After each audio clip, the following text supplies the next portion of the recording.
Bismillahirrahmanirrahim. Assalamualaikum warahmatullahi wabarakatuh. Alhamdulillahirabbil alamin. Wabihi nasta'in wa ala umuri dunya waddin. Wassalatu wassalam ala asrafil anbiya'i wa mursalin wa ala alihi wa sahbihi ajmain, amma ba'd.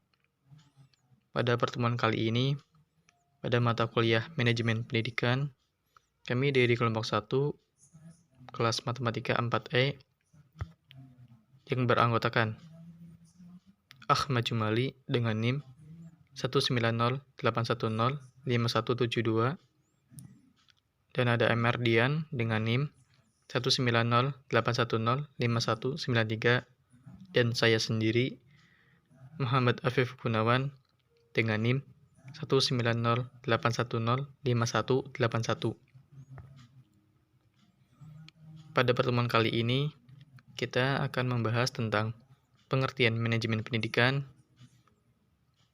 Yang kedua ada prinsip-prinsip manajemen pendidikan. Yang ketiga, fungsi-fungsi manajemen pendidikan. Dan yang keempat ada ruang lingkup manajemen pendidikan. Pengertian dan prinsip-prinsip manajemen pendidikan akan dibahas oleh M. Ardian.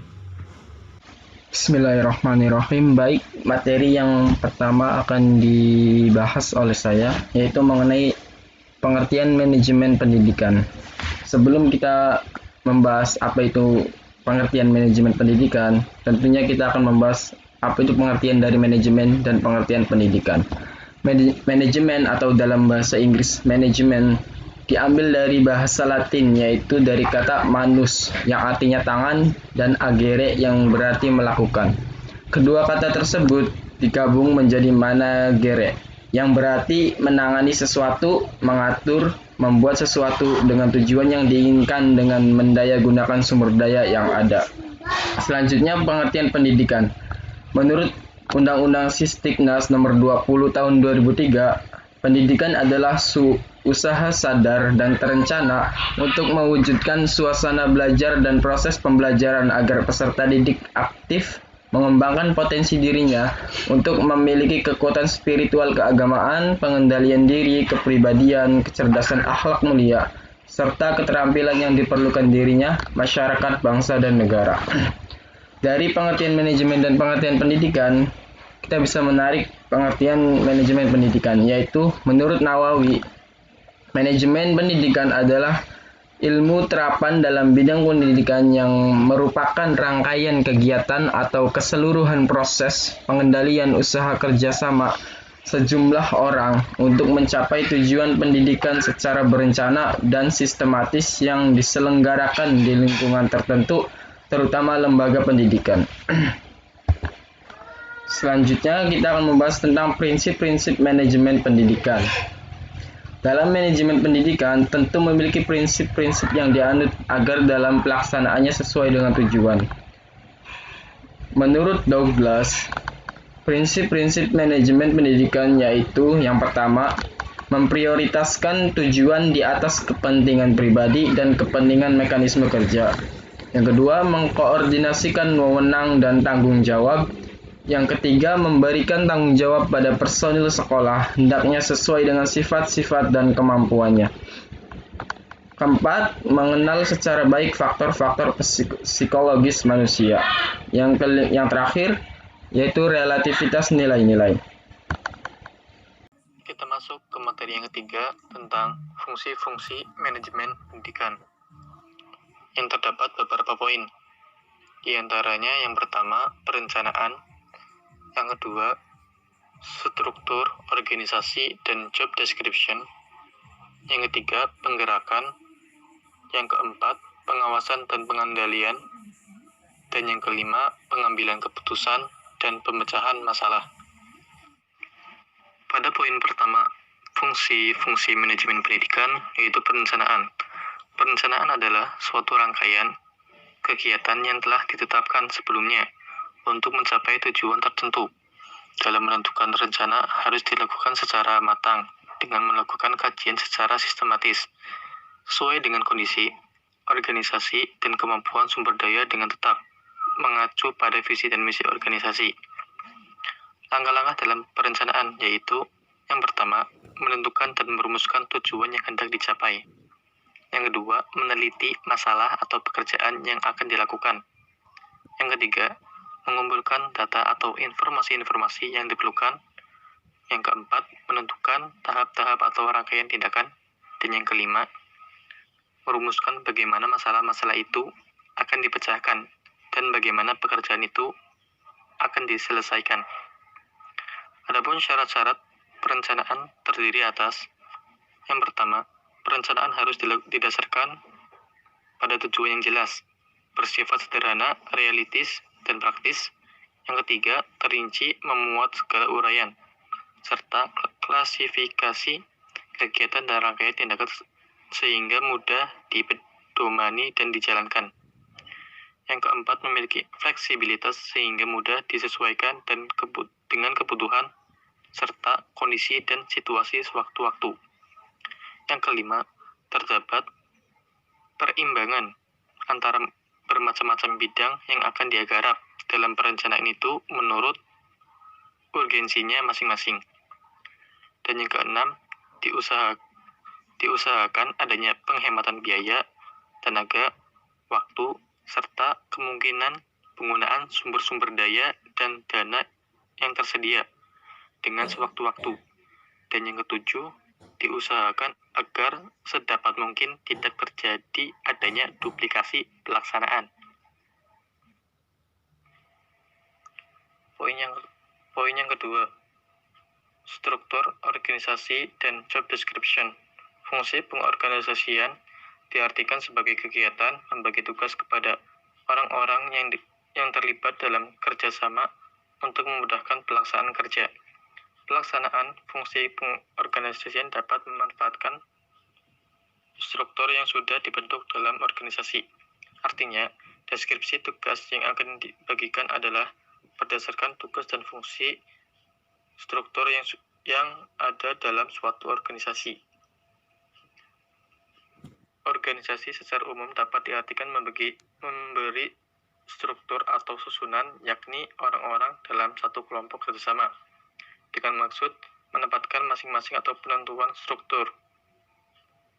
Hubungan tersebut dimaksudkan agar tersusun suatu pola kegiatan untuk menuju kepada tercapainya tujuan bersama. Ada beberapa hal yang harus diperhatikan dalam job description atau uraian pekerjaan. Di antaranya yaitu yang pertama, perumusan fungsi, tugas atau kegiatan yang jelas dan tegas. Yang kedua, penempatan orang secara tepat yaitu atas dasar pertimbangan yang objektif. Yang ketiga, kejelasan dan ketegasan wewenang serta tanggung jawab. Yang keempat, kejelasan pertanggungjawaban dan masing-masing anggota seperti laporan kegiatan, keuangan, dan lain-lain. Dan yang kelima, membebaskan pucuk pimpinan atau top management. Poin yang ketiga yaitu pergerakan. Pergerakan atau actuation adalah hubungan antara aspek-aspek individual yang ditimbulkan oleh adanya hubungan terhadap bawahan untuk dapat mengerti dan memahami bagian pekerjaan yang efektif dan efisien. Actuation adalah bagian yang sangat penting dalam proses manajemen, berbeda dengan ketiga fungsi lain, planning, organizing, dan controlling. Actuation dianggap sebagai intisari manajemen karena secara khusus berhubungan dengan orang-orang. Poin yang keempat yaitu pengawasan dan pengendalian. Pengawasan adalah proses penentuan apa yang dicapai. Tujuan pengawasan menurut konsep sistem adalah membantu mempertahankan hasil atau output yang sesuai dengan syarat-syarat sistem. Artinya, dengan melakukan kerja pengawasan, diharapkan dapat mencapai kualitas produk organisasi berdasar perencanaan yang telah ditetapkan, sehingga konsumen atau stakeholders menjadi puas. Pengendalian. Pengertian pengendalian dalam hal ini adalah proses yang menetapkan kepastian bahwa kegiatan yang dilakukan sesuai dengan perencanaan. Tahap-tahap pengendalian meliputi menetapkan standar kinerja, mengukur kinerja, membandingkan hasil kerja dengan standar kinerja, dan menentukan tindakan korektif apabila terjadi penyelewengan. Poin yang kelima yaitu pengambilan keputusan dan pemecahan masalah. Pengertian pengambilan keputusan ialah proses memilih sejumlah alternatif. Artinya, pengambilan keputusan penting bagi manajer pendidikan karena proses pengambilan keputusan mempunyai peran penting dalam motivasi, kepemimpinan, komunikasi, koordinasi, dan perubahan organisasi. Keputusan yang diambil berpengaruh terhadap pelanggan pendidikan, terutama peserta didik. Oleh karena itu, setiap manajer pendidikan harus memiliki keterampilan mengambil keputusan secara tepat dan tepat.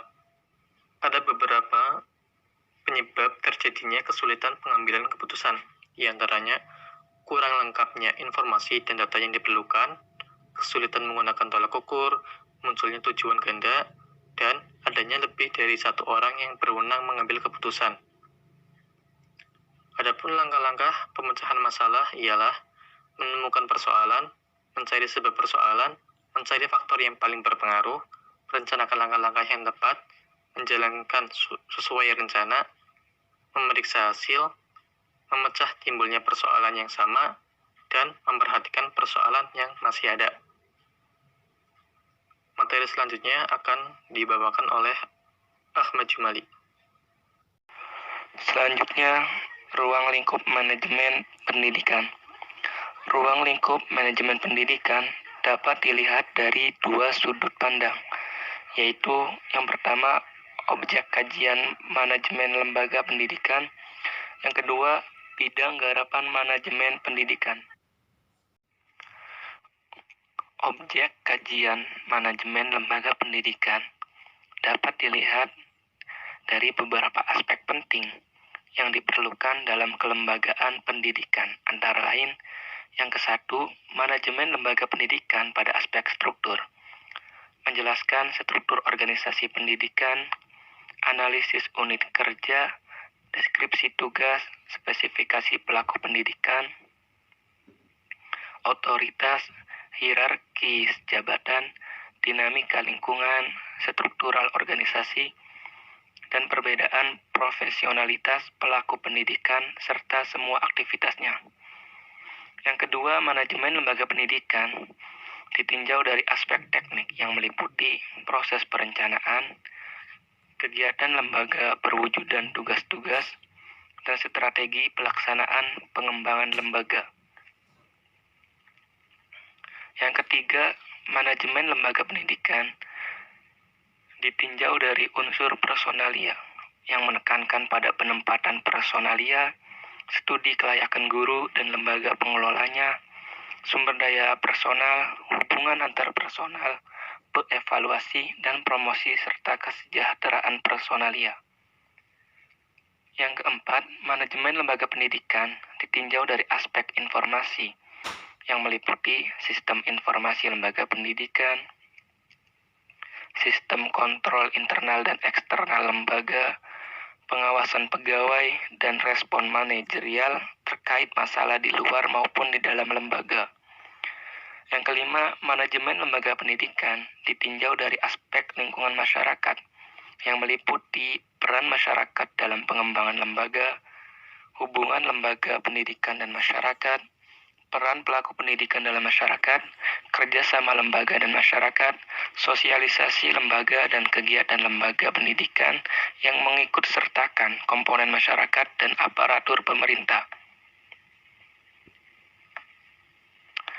Yang keenam, manajemen lembaga pendidikan ditinjau dari aspek keterampilan manajerial yang berhubungan dengan profesionalitas kerja pelaku pendidikan, keterampilan pemimpin dalam rancangan konsep, keterampilan manusiawi, keterampilan teknik, dan keterampilan proyeksi masa depan lembaga dan output lembaga.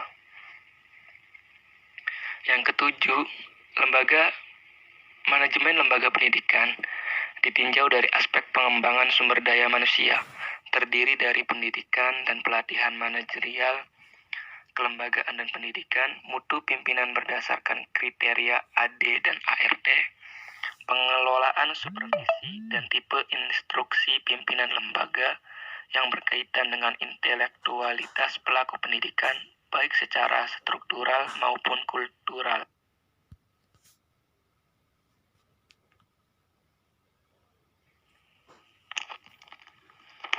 Selanjutnya, bidang garapan manajemen pendidikan.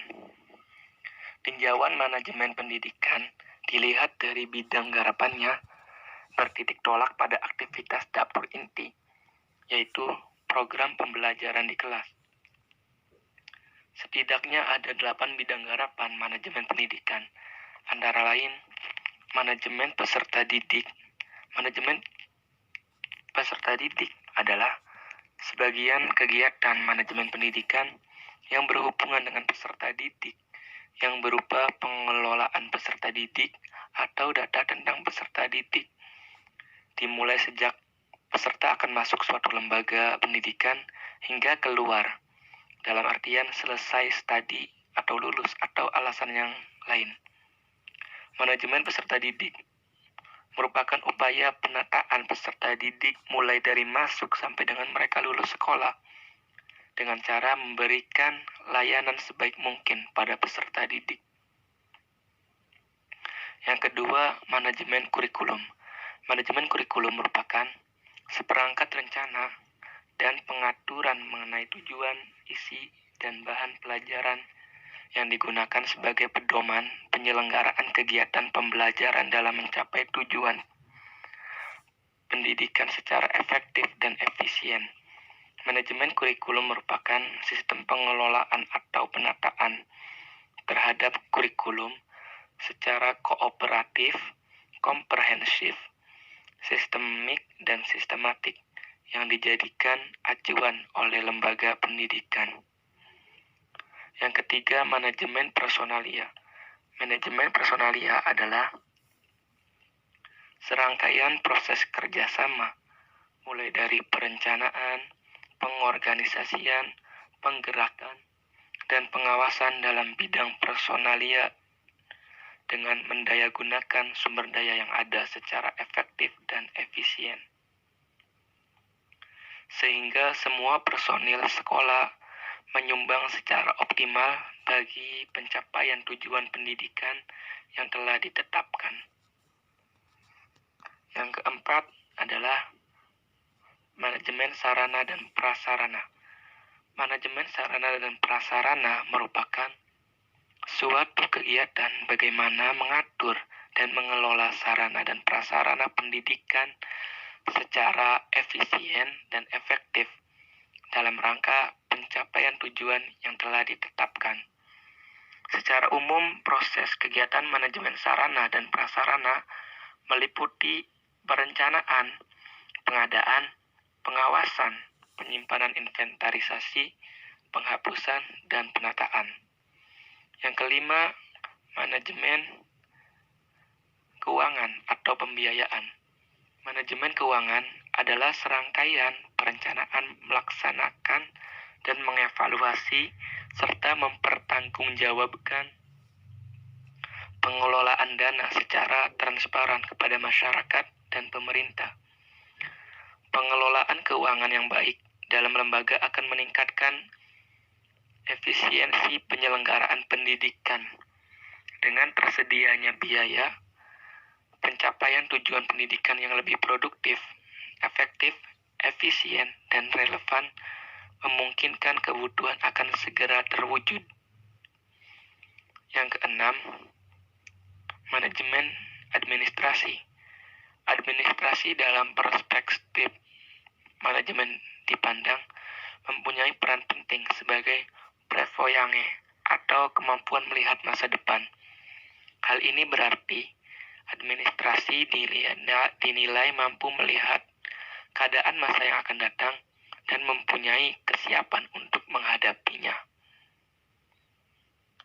Yang ketujuh, manajemen tata usaha.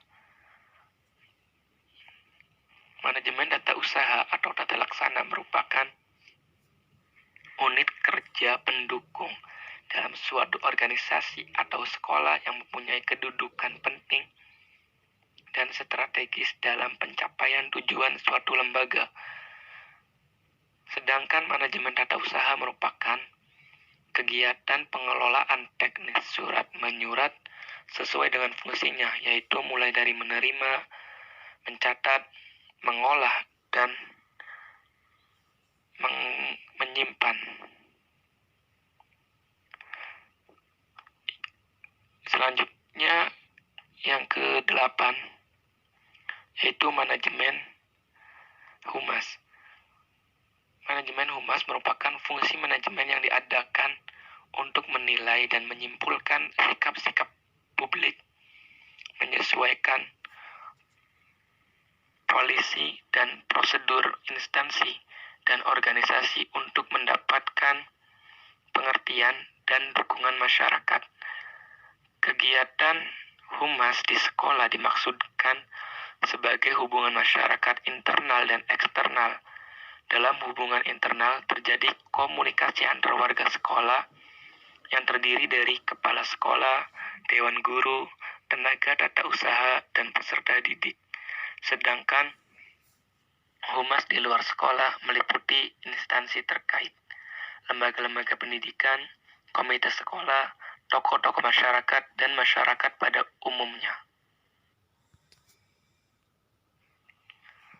Mungkin itu saja yang bisa kelompok kami sampaikan. Kurang lebihnya kami mohon maaf. Billahi taufik wal hidayah. Wassalamualaikum warahmatullahi wabarakatuh.